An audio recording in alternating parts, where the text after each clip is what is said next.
how was it finding the camera language of this movie? Oh man, that's such a great question. That was really, really hard. The funny thing is that I think we were constantly evolving the language of the camera. We had very clear ideas. And then as the time was going through, it was like, wait a second, we need to throw out some of those choices that we're making because the performance of that Riz was giving it doesn't reflect the camera. And we had to then make decisions based on that. I think I always knew that we were going, the aspect ratio was fixed. Like it was just something that I knew. And the reasoning for that was like, I think I've had a few years before Mogul Mowgli where things kind of went south for me with a few projects. So I learned very quickly that like the reason why they went south was when I was trying to act smarter than I am. So learning to just be very honest with everybody in the team is the key. Not holding anything back, not trying to have like, and I got another trick up my sleeve. It's like, no, no, no. Everything is clear and honest. And what that means is just admitting you don't fucking know anything.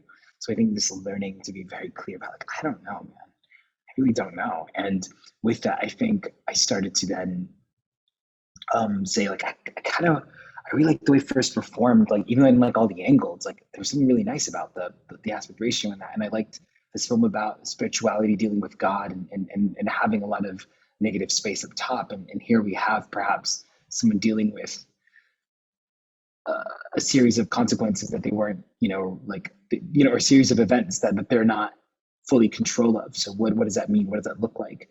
And it just didn't make sense to be like a 235 or whatever. But then 16:9 just felt like it doesn't feel right. And a lot of the film is literally shot in a hospital. So it's like it was scary. Like Micah, I'm not gonna lie, it was super scary to because like if you've seen These Birds Walk or seen my other work, like I think there are more locations in Ghosts of Sugarland, a short that I did, than they are in like Mogul Mowgli. You know what I mean? Like and that was scary. Like that's really, really scary to me as someone that enjoys running and gunning. I've made a film where the character is literally fucking in a chair.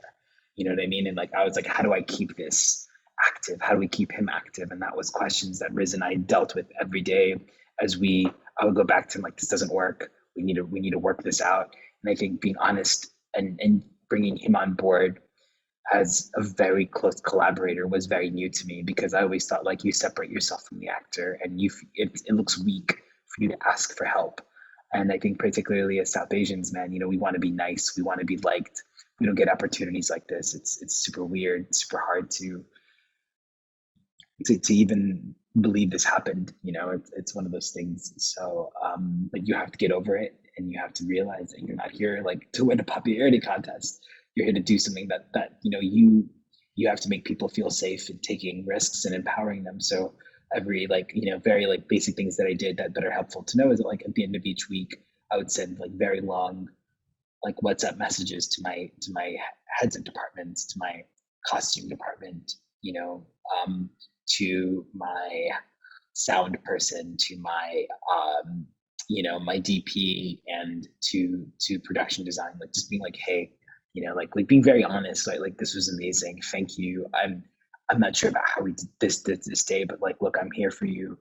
Because I feel like sometimes the director is so stretched, and everyone's sometimes afraid to ask for your time. So I think being honest about it as well was something that I felt like that's all I really fucking have.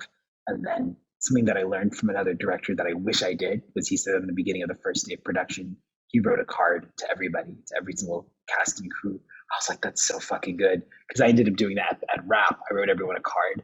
But to do it at the start, I think is so powerful and so brilliant. And that's something that I want to do is and then like I know Sam Mendes makes like mixtapes for his people, and I did that for a few of the actors, but it's made them like mixtapes and playlists, but I think really allowing everyone into the process and giving them their time before production is really key. Like spending time with each of these actors, one-on-one dinners, lunches, whatever you can, because people need to feel safe. Because on the day you're running around. You said that you brought Riz on as a very close collaborator, and things on set changed a lot for you.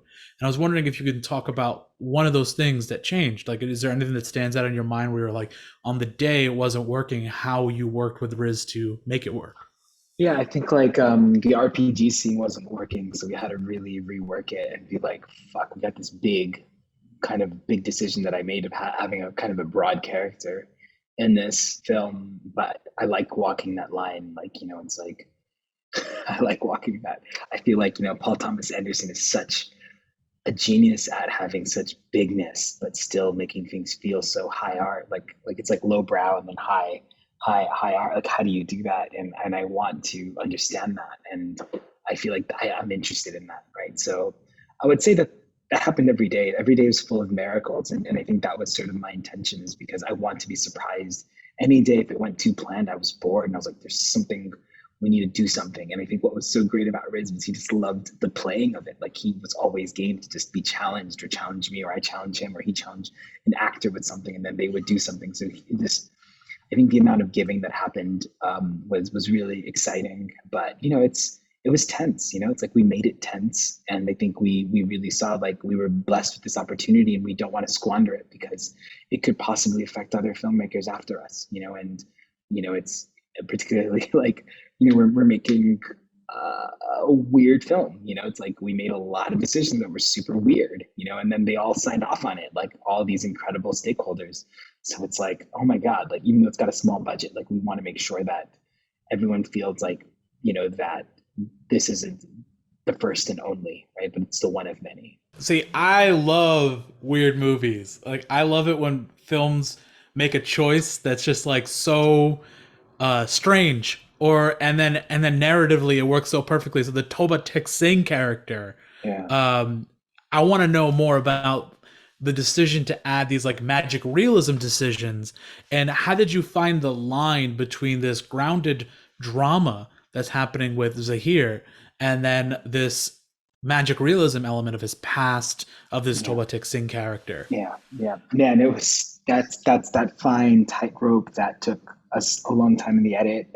So two things really. It's Riz's what I call him Rez. It's Rizwan's really um like anchored performance that anchors us and tethers us all the time. And then I would say that it's Adam Biskupski, our editor, that just like brought it home. That's the only way I can put it. He's the one that, he's the heart. And I think Paul Corley's score, and then Paul Davies' sound design, like, everyone worked so close together on this stuff.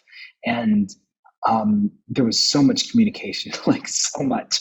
And I think that's what makes a good film, is constantly communicating with everybody, right? And when it's not working, it's like, what is it? What is it? And then what's so great is you have a deadline, you're burning money, right? And in an edit, you can burn more money because editing doesn't cost as much as shooting base does. But after a certain time, you gotta wrap. You gotta premiere at a festival, or you gotta premiere somewhere. So you gotta get ready for that. When do you know when a film's done? I think what they say is, the film's never done, it's abandoned, right? Like, that's what, Yan Demange is like, he's been a mentor. He was an executive producer on our film. He did the film 71. He did White Boy Rick. He directed a pilot of Lovecraft Country. Basically, the directed the first two blocks. What was it, Top Boy? Like, the first two seasons of Top Boy, like the original Top Boy. Like, Yan is like this incredible beacon of like so much. Like, he's just a beacon of light and a guidance for me, and perhaps even Riz in certain ways. So Riz introduced me to Yan, and Yan became such an important person in the process to help us get through that final hump. But I think it's really, it's when everyone has to say, hey, pencils down, but you're literally working till the last moment. And I think there's a desire to be that good kid, that good student that gets everything done, very, very nicely and gently and all that. But, it wasn't that, and that's okay. Like, I feel like it is messy, and that's okay, right? Like, like you hear about, that was a shit show, this and that. But then the reality is that, like, if you're respectful and you're honest about things and you make decisions and then you retract them, I think that's a part of being human. It's about making mistakes and being honest about, okay, I made a mistake. I don't think that was right. We need to redo it. Right. Like, and being very clear about that, and then asserting I think that's the hard part, being decisive. As an artist, is there anything that you learned while filming Mogul Mowgli that you're going to take into your next project? Yeah, two things, right? One is self-care is very important. And this is what I would say to everybody, is to make sure that their diet is important. Don't sit too much. Sitting is the new smoking. It's real, right? Meditate, find breathing. Like, I think like I think self-care is such an overused word, and but every great director does it. You know what I mean? Like every great director, it's not sex, drugs, and rock and roll. Actually, it's quite monastic, and that's okay. Like you look at the best fucking kung fu people, you look at the best Olympians, and that's what you are, is you are actually an athlete. And that's how you need to train yourself. And I think, that's how we need to look at ourselves. We're not just our brains, but we're our bodies.